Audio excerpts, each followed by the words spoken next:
6 a.m. already?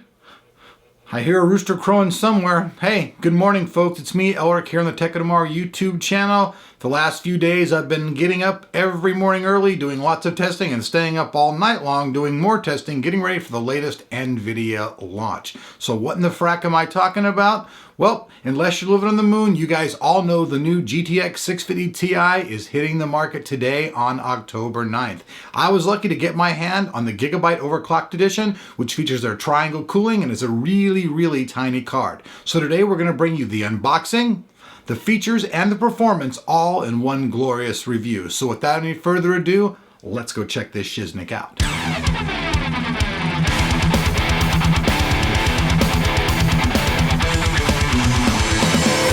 Alright folks, so now let's check out the box. You guys can see it's the Gigabyte. We got the Triangle Cool, the OC version, the GeForce GTX 650 Ti, 1 gigabyte of GDDR5 memory. You guys can see that all. Flip the card around. Just talks about their Triangle cooling fan. This card's pretty much entry level. Have the camera just zoom in here real quick. This is the nomenclature of the card. So if anybody out there wants to buy this card, you want to pick it up at Amazon or whatever, you can check that out in the link in the description below and pick it up. Here's the nomenclature. So now let's go ahead and open the box up. Card's kind of upside down in there. I'm going to go ahead and set the card off to the side, folks. And let's just first off get the accessories. So that's it. I'm going to take the box, toss it towards the cameraman. So there's not much in here. We get the driver CD, a Molex to 6-pin power connector in case you've got an old school power supply, and the graphics card quick guide, which is basically tells you how to install it, which most people I would assume are going to know how to do that. So let me get that out of the way. Let's go ahead and take out and look at the physical aspects of the card. Let's go ahead and set the card down. I'm going to go ahead and take out my trusty measuring tape. Now I'm going to be measuring in inches, but we'll make sure that you guys get the translation when we see it. So right off the bat, we can see this card is 7 inches long. So it's a mild lady pleaser, maybe for the small girls. Then we'll go over here, 5 inches in height, a little bit less than that. Let's see here, sorry about that. It's about actually, it's about actually 4 inches in height.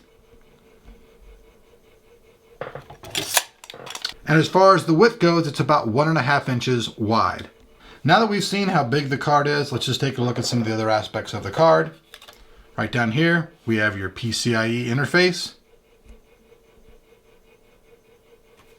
Flip it around, show you guys the top of the card. Now this card does not support SLI, it's only one card technology only. Does however require a single 6-pin power connector, which we can see right here. Here's the rear of the card. And then lastly, here's the rear I/O of the card, where we have 2 DVI ports, single HDMI, and a normal VGA port. Now with that said, let's check out the features of the new GTX 650 Ti. This card has 768 CUDA cores, features 1 gigabyte of GDDR5 memory, 128-bit memory interface, clock comes in at overclocked at 1033 megahertz, and the memory comes in at 1350. These are all the basic specs of the card. Now let's jump in and let's see how this card performs against the competition and rock out to the benchmark song.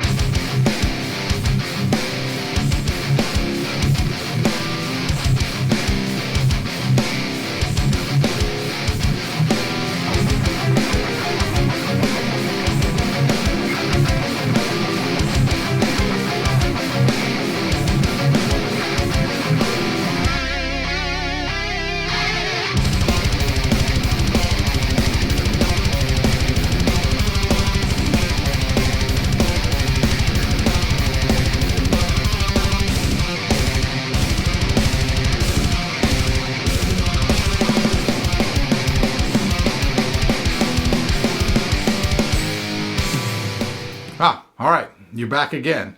Always love to rock out to the benchmark song. So okay, you guys can see that at 1920 by 1080, this card does fairly well. It's not gonna play your favorite first-person shooter games in ultra mode. If you wanna play Battlefield 3 on ultra with everything set at its highest, you are not gonna play that with this card. Now, that said, if you do wanna play it on medium or in the high settings, it plays okay. It actually plays really good on the medium settings on all games. That also said, if you're a person who plays like StarCraft 2, World of Warcraft, this car is serious fuel and will burn through like butter. In fact, I think that's where this card is really great. If you're a person who's not really a first-person shooter guy and you play the other games, this card is going to really seriously kick ass. If you're a first-person shooter guy, this will be your entry-level card, and you're only going to be able to play at probably the medium settings. Now, if you try to play at 2560 by 1440, you're going to see this card go